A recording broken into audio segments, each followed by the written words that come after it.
अरे मैडम, वैसे इनकमिंग लक्ष्मी को मना नहीं करते, पर इसकी क्या जरूरत थी? बोनस समझ के रख लो। जो काम मैं नहीं कर सकी वो तुमने कर दिया। अन्नू के पापा को इतनी बुरी तरह फंसाया कि वो इस बार बच नहीं पाएंगे। बंदा तो बस तारीफ का भूखा है। इतनी समझदारी की उम्मीद तो नहीं थी तुमसे, पर फिर भी ये सब किया कैसे? मैडम, चाणक्य नीति सुनी है आपने?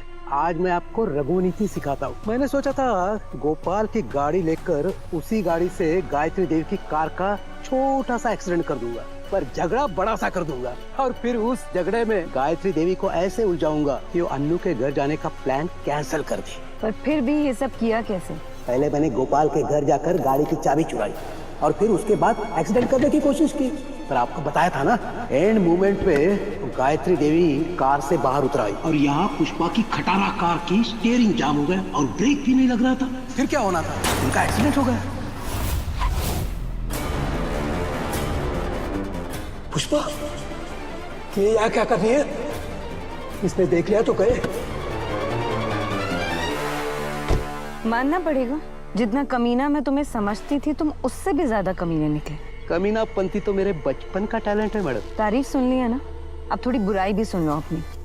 मैं माँ को सिर्फ रोकना चाहती थी, उन्हें कोई नुकसान नहीं पहुँचाना चाहती थी। तुम्हारी बेवकूफी पे मुझे गुस्सा तो बहुत आया, पर तुमने जो भी किया उससे मुझे फायदा भी बहुत हुआ है। आखिर में अन्नू की फैमिली ही फंसी। बहुत भरोसा था ना आर्य सर को अन्नू पे, उसकी फैमिली पर। आज नहीं तो कल अन्नू के पापा पर लगा हुआ ये एक्सीडेंट का इल्जाम प्रूव हो जाएगा और सर का भरोसा अन्नू पर से टूट जाएगा। सर कहते हैं ना कि भरोसा ही हर रिश्ते की नींव होती है। जहाँ भरोसा नहीं वहाँ सिर्फ नफरत ही जगह बना सकते हैं। क्यों बड़ा सर पे चढ़ा कर रखा था ना आप लोगों ने उन शर्माओं को, पर आप लोगों को पता भी है कौन सी बेशर्मी की हरकत की है उन लोगों ने। अरे ये गोपाल शर्मा बड़ा हरिश्चंद्र बनता था ना, राह चलते एक औरत को अपनी गाड़ी से टक्कर मार दी और भाग गया। अरे पुलिस पकड़ कर ले गई है उसे। बस करो मानसी।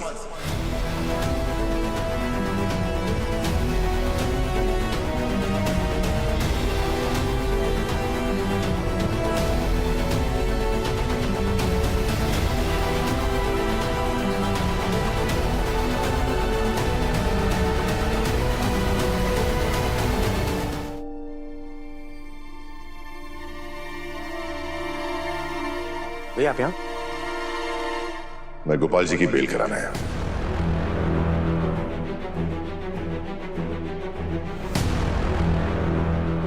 पर उन्होंने माँ का एक्सीडेंट किया है। उन्होंने कुछ नहीं किया है। पर उन्होंने खुद एडमिट किया है और ऊपर से इंस्पेक्टर साहब ने सबूत इकट्ठा किए हैं। उससे साफ है कि एक्सीडेंट उन्होंने ही किया है। मैं किसी सबूत को नहीं मानता।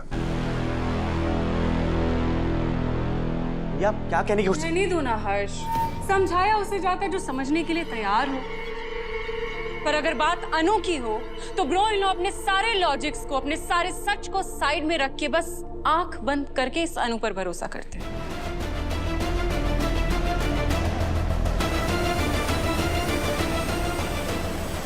मानसी ऐसा कुछ नहीं है। तो फिर कैसा है ब्रो इन लॉ, बताइए ना। आपको पता है हमारे दिल्ली में ना कोई भी चीज को प्रेडिक्ट नहीं कर सकते। कौन सा मौसम होगा प्रेडिक्ट नहीं कर सकते, कौन सा म्यूजिक वाइब में होगा वो प्रेडिक्ट नहीं कर सकते, कौन सा फैशन ट्रेंड में होगा वो भी प्रेडिक्ट नहीं कर सकते। लेकिन एक चीज बहुत ही ज्यादा प्रेडिक्टेबल है, वो ये कि आपका अनु के लिए एटीट्यूड क्या होगा।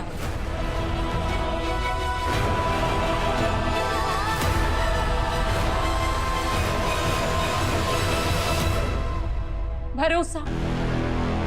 चाहे अनु कितनी बड़ी भी गलती कर दे, आप आंख बंद करके इस अनु पे भरोसा कर लेंगे।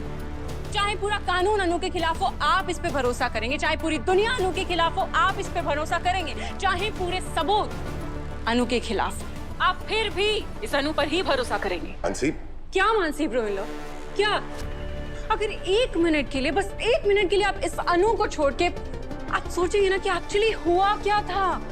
कोई इंसान बेरहमी से मॉम को टक्कर मार के भाग गया था तो कोई बात होती। डॉक्टर्स ने बोल दिया था कि मॉम को वो बचा नहीं पाएंगे। पता नहीं कैसे कैसे करके डॉक्टर्स ने मॉम को बचाया ब्रो इन लॉ, लेकिन नहीं, ये सारी बातें आपके दिमाग से डिलीट हो गई है। अगर आपके दिमाग में कोई चीज है तो बस ये कि इस अनु को कैसे बचाया जाए। ये नहीं कि मॉम के गुनहगार को जो आपके सामने खड़ा है उसे कैसे सजा दिलाई जाए। आपको पता है, अगर आपकी जगह कोई और बेटा होता ना तो उसे गुस्सा आता, उसका खून खौलता, लेकिन आपको तो कुछ हो ही नहीं रहा है। पता नहीं क्या ब्रेन वॉश कर दिया इस अनु ने आपका कि आपको कुछ फर्क नहीं पड़ता ब्रोइलो। चाहे कोई भी सामने हो आप इसी को सपोर्ट करेंगे, पूरी फैमिली हो आप अनु को सपोर्ट करेंगे, ऑफिस हो आप अनु को सपोर्ट करेंगे, पार्टी हो आप अनु को सपोर्ट करेंगे। फैमिली छोड़िए ब्रोइलो, अगर मॉम भी आपके सामने खड़ी हो ना आप अनु को ही सपोर्ट करेंगे। क्यों?